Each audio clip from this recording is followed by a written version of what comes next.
Hi, I'm Allie Hamilton, and I'm so happy to welcome you to the Come As You Are podcast.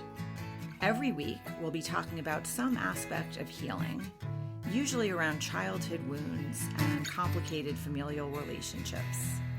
The topics will always coincide with my personal essay of the week, and this will be a place where we can take a deep dive together. I'm so thrilled you've joined me and delighted for you to always come as you are. Hi there. Welcome to our talk today. The topic is I hate goodbyes, and that's okay. And I was sharing in the essay this week my relationship with goodbyes, with endings. For a lot of people who maybe have struggled or do struggle with abandonment issues, that's usually coming from some kind of childhood wound or experience. And certainly that was the case for me. And this is something that I've written about a lot and am writing about in my memoir. And so I didn't go into a lot of detail, and I'm not going to go into a lot of detail right now. But essentially, I had a very sort of intact, happy, early childhood, I think. The first 4 years, my parents were married. I lived in New York City, and my maternal grandmother was with us every day. She and my mom were best friends, and she's very loving Italian grandma, just nice soft lap, and just somebody very quick to hug me and to laugh, and just extremely affectionate, loving person, so much so that I really think about her every day. And when I finish what I'm about to say, that might feel more surprising than you would think. So we would see her all the time. And then my mother's brother and his wife, my aunt and uncle, lived in New Jersey also, as did my grandmother. And they had 4 kids. And the kids were a little bit older than I was, my cousins. And we would go there a lot on the weekends. We would spend every holiday with them. We would all go down to the Jersey Shore in the summer. My grandmother had a house there, and it was just idyllic. The house was across the street from the beach. It was about a block away from the amusement park. And so for a little kid, it was just heaven. And essentially what happened is that in very rapid succession, everything kind of blew up. And that centered around my grandmother, who had been sick for a year, and they thought she had a cold. She just couldn't shake it. And then it turned out she had cancer. And my mom and dad had been struggling in their marriage, which was a secret. The family didn't know. I do remember waking up one night pretty close to kind of when everything blew up, and I woke up because I heard my parents yelling at each other, and I heard loud noises coming from the living room, and I tiptoed down the hallway and saw them. They're just enraged. And my mom was throwing things, and my dad was yelling, and it was scary and something that stayed with me.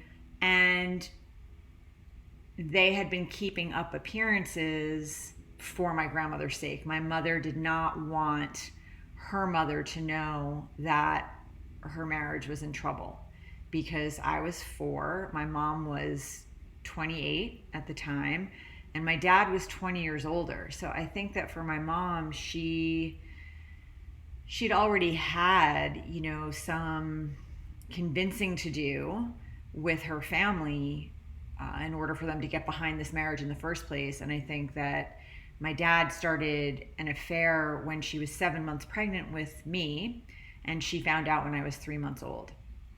And she confronted him, and he promised he was going to end it. but the infidelities never stopped from that point forward. He didn't end that first affair, but he also began other affairs. And it would always get back to my mother. And she just, I think, was, beside herself, heartbroken and angry and all the things that you would be if you had a small child and this was happening. So my grandmother died the week before I turned 4. And I remember that day very well. And then less than a week after that, I woke up one morning and found my mother in the dining room by herself, and the lights were not on, and she was just staring. And my mother was someone who really never sat down. She was always moving and, doing something. And so to find her sitting in a room by herself with the lights out, just kind of staring, I think even at, 4, I knew like this can't be right. And she told me that my dad had left and that he wasn't going to be living with us anymore, and that eventually he would get his own apartment and I would go and visit him there, but my home was with her. And then she said, and a lot of things happened after that. I went into there. I couldn't make that make sense. He hadn't said goodbye to me. It just didn't, and I went into their bedroom and looked in his drawers, and so like all of his things were gone. And then my mom said, we're going to go to a farm and visit a friend of mine, and there are, pigs there and cows there, and she has a daughter a little bit older than you, and it'll be fun. So we got in the car and off we went. And what she didn't mention is that she was going to leave me at the farm. And so when we got there, I met her friend, I met the daughter. I remember her friend being very kind to me and the daughter being very shy. And we all went to the grocery store, and my mom bought a bunch of my favorite foods, which really at that time were like Kraft macaroni and cheese and like Kraft cheese singles, which, we can talk about whether that's even cheese. But anyway, that is like, those were my staples, and a bunch of other things. And then we went back to the farm, and my mom started saying things to her friend about like what time I go to bed, and how I need my doll. And I mean, the things that she would say to a sitter if she was going out. And I started to get very anxious, and I realized she was leaving, and I panicked and I begged her not to leave me. And she said she was exhausted and she was going to go and rest, and then she would come back to get me. And I promised I would not be any trouble, and I would be quiet, and she could sleep, and it was a whole thing. And as a grown woman, it's like her mother died. It was her best friend, and my mother has since passed. And the extraordinary grief that I experienced, I never have experienced anything like it. So my heart goes out to my mom now, like having been through that. But I will never know why. And then my dad really broke her heart. And so I think she was just, she was hollowed out, and she probably really needed to not be responsible for anyone else for a little while. But I have to imagine that the reason that she took me to her friend's farm and not to my aunt and uncle, where I would have felt very comfortable, is that I am thinking that they didn't realize that she needed a break. I don't know if she had told them about the divorce yet. My mom really she kept things close to the vest. She didn't share with even some of her closest friends that she had ALS until the very, very end. She just was not a person who was going to be really open about that kind of thing. And I think that also there might have been some shame around the end of her marriage, because I think she had to sort of like fight hard to get her family to back her up on it in the first place.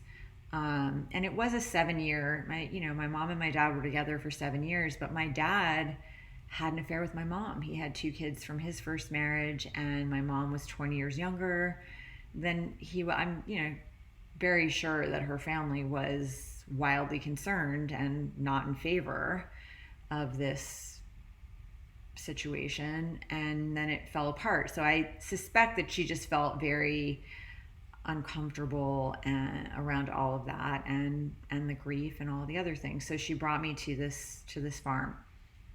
I don't know how long I was there. I don't know if it was days, if it was weeks. I don't know if it was longer than that, and I never will know, because she was not someone who would have that kind of conversation. She was not someone who would, I remember trying to ask her about it a number of times as I was growing up, like, tell me about the farm and like how that happened, because we never went back again. I never saw that friend of hers again. It was not someone I'd ever met before. And she would become enraged, because I think she received that as a criticism from me. Like, how could you have left me at a farm with someone I didn't know? But I never framed it that way. I really genuinely wanted to understand, like, who was that person and where was that farm and like how long was I there? But she just would not, that was not the kind of conversation she was going to entertain. So I don't know how long I was there. I only know that it felt like a very long time for a 4-year-old, and that I didn't know what had happened. Everyone had kind of disappeared. I knew my grandmother had died, but I couldn't make it make sense that my dad had left and wasn't going to be living in the house with us anymore. I didn't know my phone number or how to reach my aunt or my uncle or my cousins. Like I just remember thinking, I live on this farm now with these strangers, and I remember being really scared and sad, and she had told me to be good, which meant like don't cry. And I just remember feeling very overwhelmed. And so I don't think it's going to be a surprise that when that kind of thing happens when you're 4, she did come and get me eventually, of course, and we went back to the city, and this sort of new life began where I really didn't see my aunt and uncle as much as I had been, and my cousins. I still saw them, and there were times that she did drop me off for weekends, but it wasn't like it had been. It wasn't like where my grandmother was over all the time, or we were there, we were in New Jersey on the weekends every weekend. It was much more occasional than it had been. And then my dad eventually, I didn't see him. I don't think I saw him for 6 months. It took him a while to get established and find an apartment and all of that, and then that sort of new rhythm and new life began, and I would go back and forth between my mom's and my dad's. My dad moved in with the woman who eventually became my stepmom until I was 16, and then they split. But this kind of new life began, and this new rhythm began. But when that sort of thing happens, when your personality is forming, which, most psychologists agree really happens like the first 5 years, and then the first 10 years of life, you're a sponge. You're just absorbing information from the world around you and trying to figure out your place in things. And there's that part where you start to develop a little autonomy, and you're learning and growing. But there's pretty, common agreement that the main traits in your personality are going to form by the time you're 5. And so to have that sort of thing happen is going to be a shaping experience, right? It's going to be a sort of a foundational, event that has an impact. And the impact, I think, for me was people can just disappear. People you love can disappear, and everything can just sort of like end on a dime, and life can completely change overnight with no warning. And so but I didn't have the words or the tools or the language or the frame of reference to really understand. That was just like a nervous system experience, certainly like an overwhelm of the nervous system, a traumatic, event, and no real ability to integrate that, or heal or, figure that out. Just this thing had happened and then this kind of new life began. And that was it. It was just like that happy, secure, safe, early, few years was gone, and this other situation replaced it. And what happened is I became very anxiously attached. I was my closest little friend at the time. I was extremely attached to her, and her family, and really anyone who was like a source of just like love and nurture. Like I was very, very attached. And as I got older, I started to realize like, oh, this is like maybe problematic, like maybe the level, the degree to which I'm attached to some of these people is like too much. For example, my close childhood friend, there came a time when we graduated from elementary school. We had gone to kindergarten, elementary school together, and I could not bear the idea of not going to the same middle school, high school. And so even though, she went to a place that probably wasn't the right place for me, there wasn't any talking me out of that. Like that's where I was going and that's where I went. And of course, a year in, like she made other friends, and we really weren't close the way that we had been. And that was really painful for me. That was really another experience of like losing someone and not really understanding why. And I would still see her, but there wasn't any conversation about what had happened or why. It was just, she wasn't available to spend time the way that she had been. And eventually I made new friends, and life goes on as it does, but that was another sort of example of like, wow, things can change and relationships can end, and it can be really murky, no closure, no understanding, no conversation.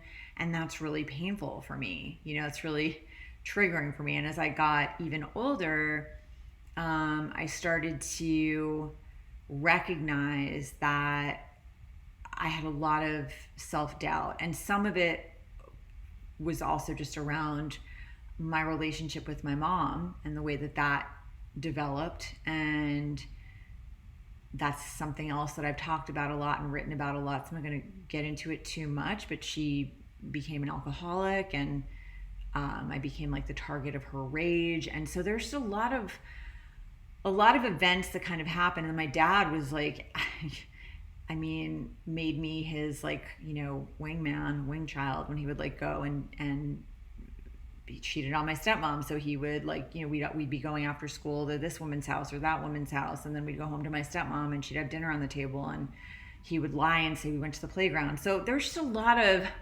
things happening around me that I did not feel secure or safe, or like there was any space for me to be sad or angry. That wasn't tolerated. And so I just learned to really like push things down and figure out what I could do for my mom and my dad to try to make them be okay. And so there's a lot of kind of like conditional, you have to earn love, you have to be on high alert, to be watching, especially at my mom's with the drinking. Like I would not know how the night was going to go or what was going to happen. So there's just a lot of that going on, and all of those things together, when you are growing up with chaos, even if it isn't, whatever the different ways that you might have experienced either abandonment or uncertainty or chaos, all of that type of anything in the environment that is like that on a consistent basis is going to create a person who is not really thinking about, well, what do I want or how do I feel? It's going to be somebody who's watching the people around them to kind of figure out, how do I make myself safe, and do I have to like make myself invisible? Or it's that fight, flight, fawn, freeze. What can I do? Can I cajole this person out of the mood that they're in? How do I need to be here to make things okay? And that becomes your focus. And when you go out into the world as a young adult, and that's kind of like the fabric that you're working with, you're probably going to be an anxiously attached person, which is not comfortable. The good news about attachment styles is that they're not set in stone. And so, but if you notice things like rejection is a hook, or you chase after unavailable people, or someone is unkind and you don't have you don't think I should leave, those are all good signs that like something's going wrong. And it's just good to look at what's, is there a pattern here? Do I find myself in relationships with people who are disrespectful to me, or, who are lying to me, or who are not consistently available or considerate or thoughtful? Like what's going on here? And if you can recognize a pattern like that, chances are there's some kind of deep work that needs to happen, right? And this is just everyone has stuff. Everyone has stuff. And, for me, like I did identify like what was going on. And I started going to therapy when I was 13 for a whole bunch of reasons. I mean, obviously I didn't set that up for myself. I didn't want to go to my dad's anymore. I was tired of like being his therapist and going on these dates with him and having him cry in my arms. I just couldn't deal with it anymore. I didn't want to go.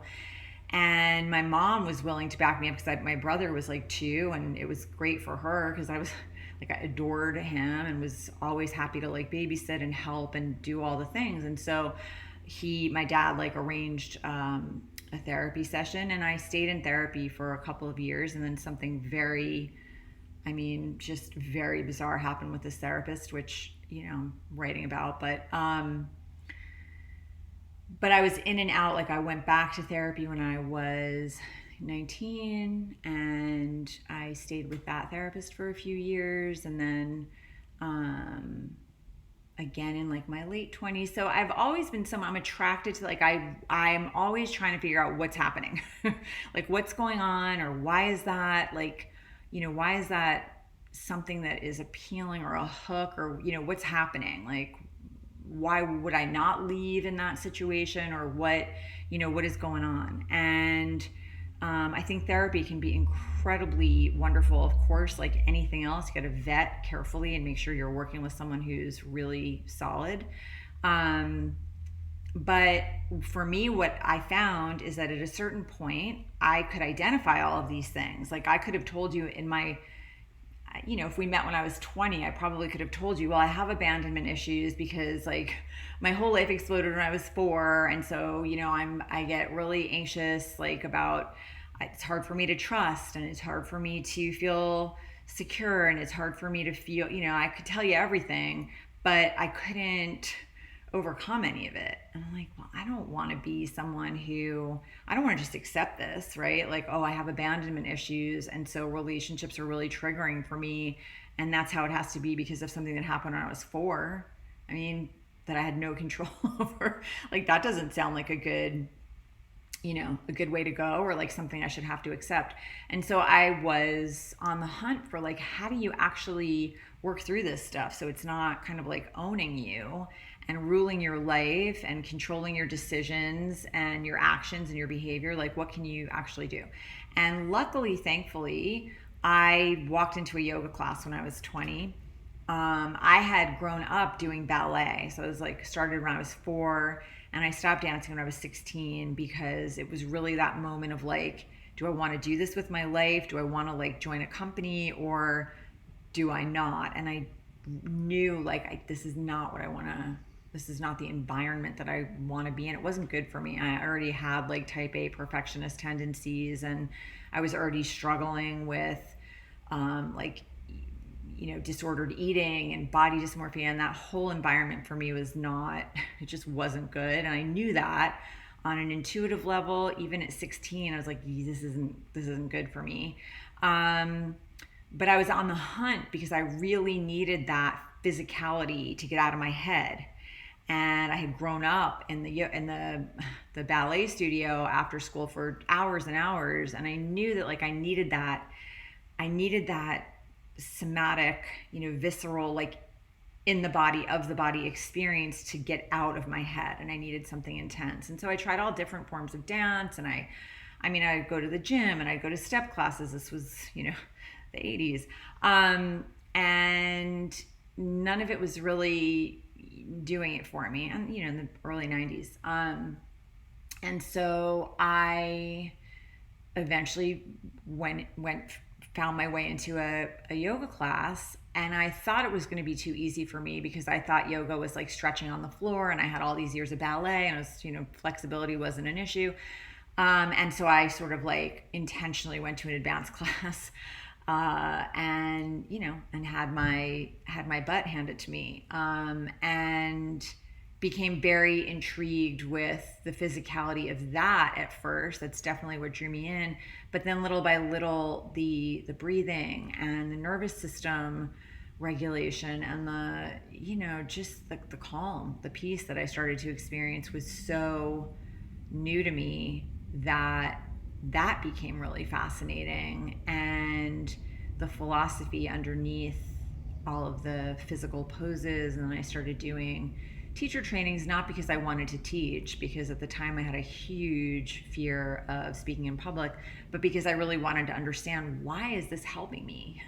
Like how and why is this helping me? Because I could feel that it really was having a profound impact on not just my physical body, but also my emotional well-being and my mental health. I was very frequently depressed and really anxious person, and so I was feeling like a shift there.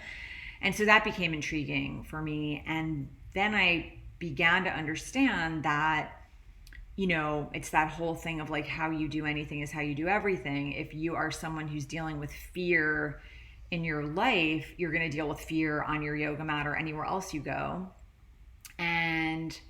Or shame or self-doubt, like whatever your stuff is, it's not like you unroll your mat and it magically disappears and you start moving and you're like really kind to yourself. It doesn't work like that. If you're hard on yourself in the world, you're going to be hard on yourself on your yoga mat. You're going to be hard on yourself when you go to a party and say something you wish you hadn't, or when you are driving and you take a right and you should have taken a left. Like, you're just going to be hard on yourself. That's, and so I understood little by little. It certainly wasn't like overnight or anything, but I understood these are all things I can be working on my yoga mat.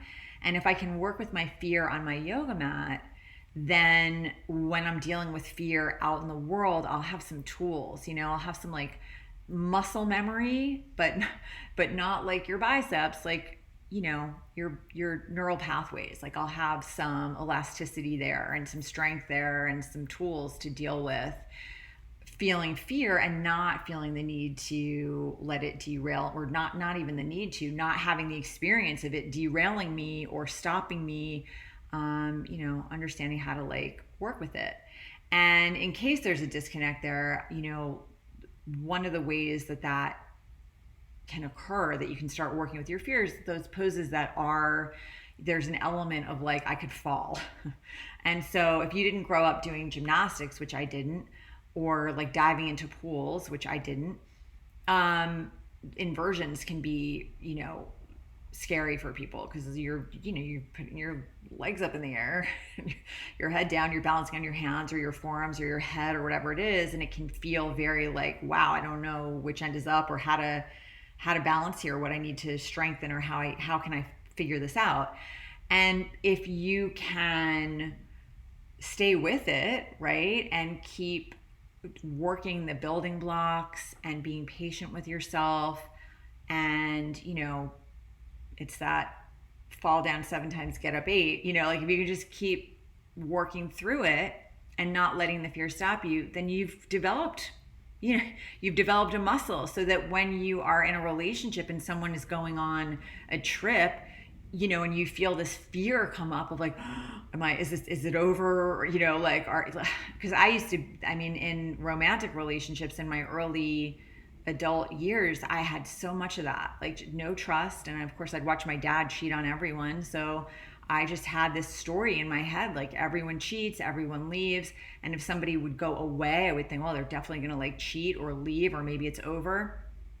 And that's not a fun way to live in a relationship, And I would also chase after avoidant people who had like an avoidant attachment style and wouldn't give the reassurance and wouldn't be kind and wouldn't be consistent. So I was sort of seeking out the thing that I needed to heal unconsciously. And that's that Carl Jung has an incredible quote that when I heard it the first time, it was just one of those like portals opened in my brain of like, oh. And the quote is, until you make the unconscious conscious, it will direct your life and you will call it fate. Until you make the unconscious conscious, it will direct your life and you will call it fate. And so in yoga, there's this whole idea of self-study. It's called svadhyaya, it's like knowing yourself. And so figuring out, okay, well, what are my triggers? Like what are the things that are scary for me, and that you can feel that, right? Like if you're in an interaction with someone and you're suddenly like at a 10 and the situation maybe calls for like a 2, you're somebody hit a nerve here, and hopefully, ideally, you've got some tools to deal with it. You know how to calm your nervous system, and you know how to have a little compassion for yourself and some patience and some kindness, so that you can recognize like, oh, I know what's happening right now. I am feeling scared that I'm going to get hurt. I feel threatened. I feel, I feel unsafe, and I'm in that fight or flight thing. And you're not going to, the only place to go when you're triggered that way is inside, right? Like you've got to figure out what the tools are to calm yourself. You're not going to be able to have a meaningful conversation with anyone or, think about things clearly, because you're in a panic. So I started to do that kind of work, like that somatic work on my yoga mat, and like really intentionally, and also was in and out of therapy, when I felt like, oh, maybe I'm in a situation right now where it's likely that I'm gonna be triggered or I'm gonna feel vulnerable. It would be good for me to have an objective person to bounce things off of. And that's part of being accountable, right? Is knowing that you have things that are, that are like your places that you're working on, you're trying to heal, and not wanting to make that anyone else's responsibility. If I'm in a relationship with someone and I have some things that create a lot of fear, it's not fair to hand them my bag of fear and be like, here, you carry this and you make this okay for me. Like, that's not reasonable. You've got to be able to, we all have to be able to manage our own baggage, whatever it is, and hopefully figure out how to like unpack it and lighten the load, so that we're not, burdened by things that have happened years and years ago. And that is really the work I've been doing for the last 30 years. And it's the joy of my life. It's why I teach, and it's why I write, and it's why I have these kinds of the podcast, because I think a lot of people are, can struggle with some of these things, and you can get stuck at the identification phase of things. Like, okay, well, I can tell you why I do the things I do and why I fear the things I fear and why I behave the way I behave, but that's not really the whole thing. That's great. Like, it's in your awareness and you understand, and you can say to someone, hey, I'm really sorry that I responded that way. I felt, really anxious because of X, Y, or Z. But even that gets old after a while. People, it's like, okay, well, I understand, but like, I don't want to keep paying for something that had nothing to do with me. So I wanted to figure out, how do I like move through this and overcome it? And that's really what I have spent my life trying to figure out, not just for me, but also like people. Like it's very fascinating. I've always been so interested in the way the mind works and the way that these, especially early childhood experiences, can really have an impact on who we are and how we are in the world, and how much of who we are is because of who our parents were, in either in the ways that we have emulated their behavior and learned from them, but also in the ways that we have moved away from their behavior, have said that is not the way I want to do things, and that's not the way I want to run my life. That, no matter which way it is, you are shaped very much by the people who were your first, guides, whether they were your biological parents or not, your family of origin, whatever it was teaching you how things work and what your place is in the world. And sometimes the things you're being taught are really not healthy or even accurate, and then you've got to go out in the world and kind of unlearn a lot of things and rewire your own system. So having said all of that, I've spent a lot of time really working on those things for myself personally, and also trying to share the tools that have helped me so much in my life. And seated meditation is certainly another one, where you are it's called developing the witness, where you can see you're sitting and you're focusing on your breath, or you're focusing on sensation, but thoughts might be swirling around in your mind, and you begin to understand, like, I'm not my thoughts. Those are just thoughts that are going by. I don't have to give every one of my thoughts a lot of attention or power or energy. I don't have to act on every thought I have. I don't have to act on every feeling I have. I can really understand that there's me, and then there are my feelings, and thoughts, and they fluctuate, but there's something essential here in each one of us. Is like the stuff that makes me me, and the stuff that makes you you. And that's the part that you want to try to identify, like, what here is, whatever you want to call it, your spark, your own particular light, like whatever, this little light of mine, like however you want to think about it, like that's the stuff that, I don't know if you have any friends that you've known since kindergarten, but I do. And there's like essential, there are things there that I can see from the people. And I grew up with like the people that I went to elementary school with. I started when I was 6, and elementary school, graduated the one that I went to when I was 13. And I'm in touch with a lot of those people. I wasn't for many years, but I am again. We sort of found each other during the pandemic and Zoomed, and it's been so incredible, such a gift. And there is something essential and unchanging, that you can see when you meet someone 20 years later, 30 years, that you haven't seen for a long time. It's like, I would recognize you anywhere, like it's just you, your essence, your nature, your energy, whatever you want to call it. I would recognize this person anywhere. And so whatever else is happening is the stuff that's impermanent, the thoughts, the feelings, they arise, situations that we find ourselves in. There's this like ebb and flow that is part of nature and part of anything that is alive. And then there's like that sort of essential, unchanging thing that makes you you. And that's the part that you want to identify and just kind of witness the rest of it, witness the weather, and that gives you a little bit of power and a little bit of space. And I don't mean power over anyone else. I mean power over your own reactions to things.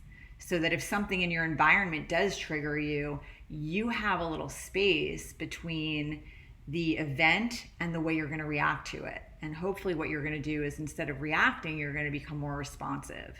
And there's a teacher named Osho who turned out to be like really as many, unfortunately, spiritual teachers, religious teachers, anyone in any position of power. A lot of these people abuse their power, which is very disheartening, to say the least, disappointing and raging in many cases. Because, especially when to me, if it's like a teacher, and people are coming to this person for help and guidance and healing, and that person takes advantage of vulnerable people, that is so, I mean, just deeply upsetting to me on every level. But it happens, and Osha is one of those people who unfortunately, falls into that category. But like most people, you can't paint everyone with like one brush. And so he had this quote that a reaction is coming out of your past and a response is coming out of your present. And it's a great quote. Not a great guy, but a great quote. And maybe he didn't even write it, who knows. But the idea is we want to become more responsive and less reactive. And that's a big part of the yoga practice, right there. It's like you're trying to develop the tools so that if things happen around you, you're not bringing like all that old information in to a new current event. Like you're not bringing your entire history into the living room when like somebody forgets to bring apples home, and that's like triggering for you because you feel unheard or disrespected or invisible or whatever it is. It doesn't need to become an apocalypse in your living room. Like it's just apples, right? You can be responsive, like, oh shoot, I really needed those, are you able to go get them? Not this whatever, not like having this burn the house down over apples, which is, I don't know why I'm going with apples, but anyway, that's the example I went with, so we're just going to go with it. But that's the idea, is to become more responsive and less reactive and to be accountable. And so the whole essay that I was writing is like, I hate goodbyes. And I still hate goodbyes. Like even now, after all of this work on, really like abandonment issues, I still hate goodbyes, and that's okay. And I'll tell you why, because it's like there's a difference between being in a panic and being scared and feeling unsafe in all your relationships and like you can't trust anyone and everyone leaves. I don't have any of that. Those are not the stories in my mind, and that is not what I think about people anymore, and I haven't for decades. It's that the people who are really the people I love, like with my whole heart, they mean everything to me. And so goodbyes are just deeply, I don't think anyone really likes goodbyes, but I think for people who did have sort of that abandonment, that experience in early childhood, goodbyes are going to always, I think, they're going to sting just a little bit more. And even if you rewire your entire system and you do a lot of work to heal and to understand yourself and to be an accountable person, you're still going to get triggered sometimes. It's like the old system is dormant, but it still exists in you. And once in a while, it's just going to get tripped off. And that's okay, because like when it does, you've got the tools to deal with it. You're able to kind of like, instead of it taking all of this energy to kind of talk yourself back off the ledge, like you are able to, it's more like just brushing something off your shoulder, like, oh, okay, I know what this is my old sort of fear of abandonment, this situation, this person, whatever it is, has kind of like triggered me here, and I can feel myself like starting to spiral, like worrying about whatever, like rejection or whatever it is, but I know myself, and I'm okay. Like I can talk myself back down. I can reassure myself. I don't need external validation that I'm okay or that I'm worthwhile or that I'm lovable. I'm able to do that reassuring myself internally. It's no one else's responsibility. No one else needs to take over that job for me, because I've been working on this for a really long time. So it's not that, to me, healing is not that you're going to get to a place where you're never triggered again. It's that when you are, you know what to do, and you know how to calm your nervous system and come back to center, and that your inner voice is kind and compassionate and encouraging and reassuring. You don't need it from anyone else. It doesn't mean you might not also want that, and have some really close people in your life that you can talk to about things, but you're not going to chase the person who's walking away from you. You're going to let them go. you're going to show them the door if they want to leave, because you know your worth, you know? And I was talking about how it used to be for me with goodbyes and endings. It was so hard. And I was talking about like what's harder, like leaving or being left. And that's a toss up. And certainly when I was younger, it was really, really difficult, because if somebody was awful to me, then eventually I could leave. I could muster the strength to walk, to go.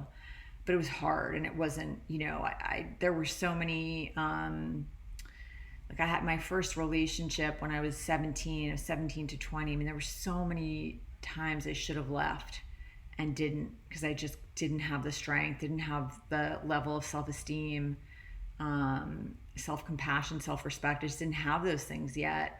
And I talked myself into staying so many times when I really should have gone. And that relationship was brutal. Like, I came out of that when I was 21. And I mean, it took me over a year to like recover, you know, and sort of be okay. And that person was 20 years older. No shock, you know, just kind of like repeated what my parents had done. And with almost like, if I could have put my parents in a blender, it was this guy, you know, just like emotionally unavailable, like my mom, and cheating left and right, like my dad. So, you know, it was really hard. And it's that whole making the unconscious conscious, you know, it's like replaying all these old tapes, trying to get a happy ending, thinking that would heal the old stuff from my childhood. But it doesn't work like that. You know, first of all, if you're with someone and that's the dynamic, they're not capable of doing anything but like hurting you. You're not going to get a different ending. You're not going to get your happy ending. All you're going to do is like compound the stories you're already telling yourself. And B, like, you really got to go back and do that other work of understanding what happened, when did it happen, why did I start believing this about myself or the world or the way things work. Like, you've got to go back and do that stuff in order to really move through it and not have these things ruling your present, you know? And so but when I would come to this point in a relationship where, and I was a serial monogamist, and really always have been, you know, I would there were a few people who were really unkind, because I wasn't in a good place, you know, in my 20s. I wasn't in a good place to not be attracted to people who were going to be kind of awful to me. And there were couple people that I'm thinking of that like absolutely I should have left. And even then it was really hard, even though they were so cruel. It was hard to leave because endings were the worst, right? Like, whatever else was going to happen was better than an ending. That is how kind of like ending averse I was.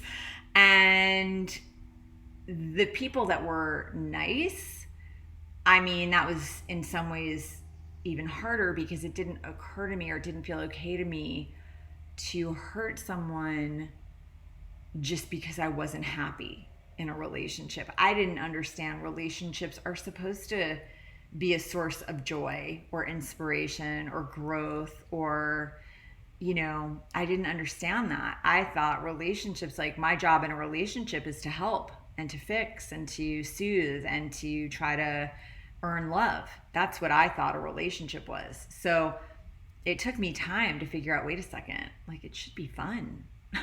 It should be fun, and it should be, you know, growing, and it should make you want to be the best person you can be. And you know, if you're going to be in a relationship with someone, like, hopefully it's someone you really respect and admire, and they're, you know, whatever it is that they're doing, like creatively or otherwise, like that is a source of inspiration for you, like that you're really helping each other, you know, be the best versions of yourselves that you could possibly be, that, you know, and that there just should be a lot of joy and a lot of love and a lot of laughter. That just didn't occur to me. I had no idea that that's like really what a relationship ought to be, and that that's why all the songs are written about it, and all the poems, and all the, all the novels and the books and the movies. Like, there's a reason that people love,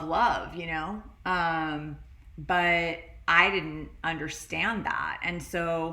And the other thing that happens for a lot of people who come out of a lot of chaos and uncertainty is that you project, and everyone does this, whether you come out of chaos or not. I think that part of growing is learning to stop assuming and projecting that how you feel is how other people are going to feel. That eventually you realize, like, well, wait a second, I experience things like that. I experience endings like that. That doesn't mean everybody experiences endings like that.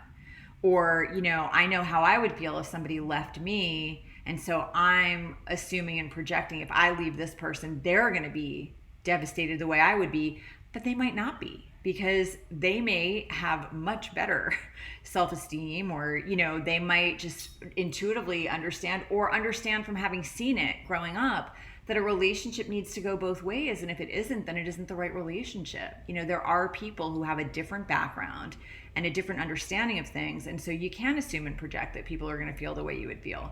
They're not coming out of the same background that you are. None of us are. That's what makes it so interesting in life. Sometimes our definitions even of words are different. When I say I love you, that might mean something to me, and it means something very different to you. And so defining our terms, even like when we're getting close to people, what do you mean when you say that? Like, what does that mean to you? What does partnership mean to you? What does a healthy relationship look like to you? What is it that you really want? What is it that you really need? Having those conversations, because we really always get into trouble when we assume and project. And I used to do that. I used to think, well, if I leave this person, they're going to be as devastated as I would be. And I was listening to Julia Louis-Dreyfus has a podcast called Wiser Than Me, which I highly recommend. She's talking to women who are older and wiser, and because they have more life experience. And I happened to, her first episode of her first season was with Jane Fonda, and I was writing about this in the essay. And she asked Jane Fonda at a certain point, in your past, how did you know when a relationship was coming to an end? And Jane Fonda said, I would know it was ending when I would start fantasizing about the person's funeral. And I was so, just like stopped in my tracks, because I relate to that. I remember times in my life when I don't feel that way anymore, I'm happy to tell you, but I absolutely remember feeling in my life, being in relationship, like it was like so painful, but feeling trapped. Like there's no way out here. I can't hurt this person, even though I feel like, whatever, my soul is being crushed. Like there's nothing, this is not thriving. I'm not happy, but I can't hurt this person. My own unhappiness is not a good enough reason to leave and cause someone that kind of devastation. Meanwhile, that whole framework is wrong, right? Because it's like everyone deserves to be loved wholeheartedly. Everyone deserves that.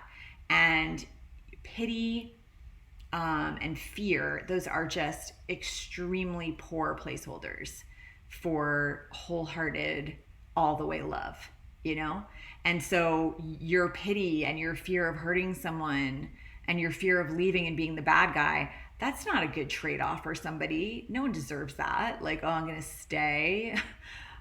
No, you gotta release people. If you cannot really love someone with your whole heart, you gotta, let them go, because you're not doing them any favors. But I didn't understand that when I was younger. And so when Jane Fonda was, I was like, oh God, I remember that. Like, I remember feeling that way. I remember thinking, not that I was planning anyone's funeral, but I remember thinking like, the only way out is if this person dies peacefully in their sleep or something. Like, I'm not going to be able to leave. This is going to be 60 years with this. I can't do it. What am I going to do? It just didn't occur to me that at the time, wait a second. If you're that desperate that's where your mind is going, you've got it. This is not it, and the respectful, kind-hearted, loving thing to do is have the conversation. And tell the person where, that is what you need to do. But I didn't know that in my 20s. And so when she said that, I was really floored by that and kind of like amazed because I thought, oh wow, I thought that was just me, you know. I thought I was the only one who was ever so desperate in a relationship that I was thinking ready to like chew my own foot off just to get out. Um, and so not everyone's like that, you know. I mean, Jane Fonda's she was talking about how her dad was a narcissist. Like it's like, you know, it depends what your background is and what you're coming out of. Those are the things that shape you and make you feel certain ways about endings or, you know, whatever it is. So I've done a lot of work around that area, this area, which is hopefully like whatever background you're coming out of. You know, I think these are good conversations for all of us to be thinking about relationships and endings, and certain things are going to end naturally. You know, it's just like they're for a time, they're for a season. Um, you know, maybe you thought it's just that lifetime season reason thing, right? People come into your life sometimes for a season, a reason, or a lifetime. And sometimes you think it's a lifetime situation and it's a season, you know. Or I met a lot of people when my kids were tiny and, you know, like other preschool moms, and it was a reason and a season, you know, and maybe not a lifetime. And that hurts. That can hurt if you are somebody who gets really attached and something comes to an end and you don't really understand why. Of course it's painful. You know, I'm somebody who I want to communicate. Like if we're having a problem or something is coming to an end, I want to talk about it, you know, just so that I have some understanding of what is happening. But not everybody wants to do that. You know, some people just, I was writing about, you know, I had a close friend who, for a variety of reasons, and you know, some of them were really extenuating and it's understandable, but like there wasn't the ability to have a conversation, you know. And that to me is really sad after a long, you know, decade long very close relationship, to not really be able to have a meaningful conversation. That's not the way I like to do things, you know. But you don't get to control both sides of the equation. You only get to, you know, you only get to control your own, what you're putting out there and what kind of communication you are offering. And if it isn't received or it isn't reciprocated, there's nothing you can do except accept it. And you can feel sad and you can, you know, grieve and you can feel confused and any other feeling, angry, like whatever it is. But eventually you just have to say, okay, this is how this person is, this is how they want to do things. There's nothing I can do about that. I'm not going to chase. I've definitely reached a point in my life, I'm 53, I will not chase. I don't chase. It's like, if you know, if you don't want to have a conversation, I'm not going to hunt you down. And I'm not going to, you can't make other people feel anything, you know. And it's like people are going to feel how they feel and you're going to feel how you feel. And for me, it's all about, you know, how I'm showing up and can I, you know, what do I need in order to feel like I'm moving with integrity here, you know, and behaving with some kindness and some compassion and some understanding. And that's it. Like that's all I can do. It doesn't mean I get it right all the time. I'm just saying, like, that's certainly my intention. And with goodbyes, I think where I finally come to, because I, in one of the things that you work on in yoga is this whole idea of attachment leads to suffering. And that is for sure the case.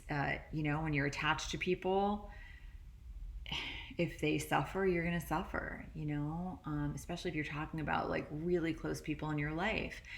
And when I started meditating, I did my first silent meditation retreat in 2001. They were talking a lot about attachment leading to suffering, and attachment being sort of one of the 5 poisons, one of the 5 obstacles that prevents liberation, right? If you're like attached, then you're setting yourself up to suffer, and you are not gonna, you know, you're not gonna be free from suffering. Well, you know, I remember asking, like, wait a second though, what about people? And they were like, oh, it's not people. That's part of the human condition. Like, you're gonna be attached to people and you're gonna suffer because of it.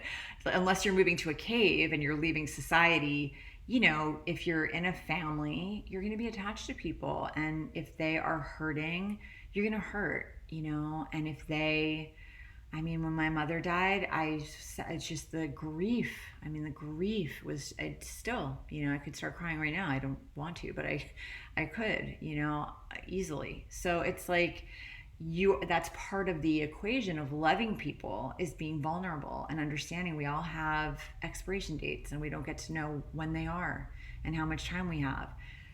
And I think that I am really acutely aware of that, and it's one of the reasons that goodbyes are really hard.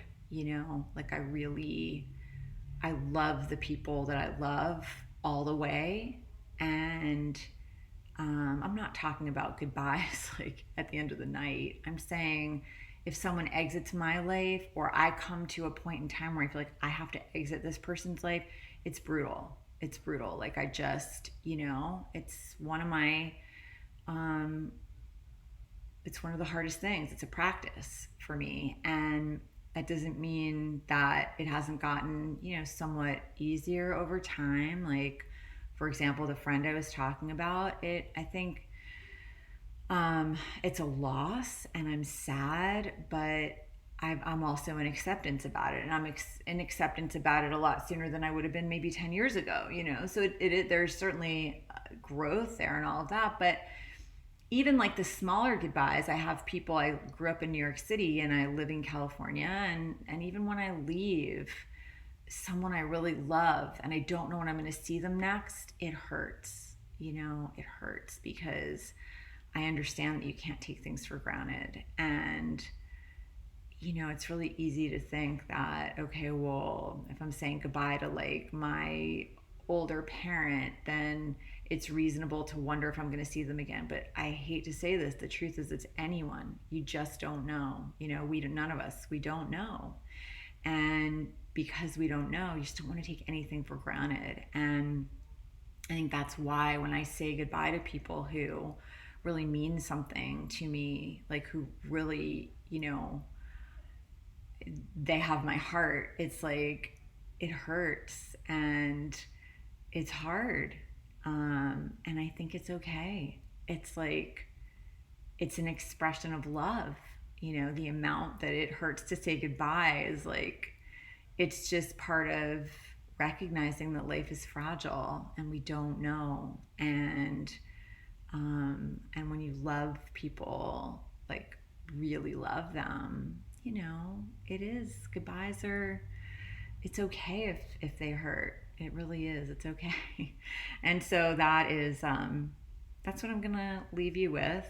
And I think it's really just another way of saying celebrate the people that you love. Like celebrate that. And if you're in relationships that don't feel right, communicate, make some kind of shift, like attempt to course correct or whatever you need to do, because life is short and you don't want to leave the important things unsaid or undone. You really don't. And I hope that you enjoyed this conversation, and I am easy to find, and I'm sending you a lot of love. Until next time, I won't say goodbye. I'll just say until next time. Take care.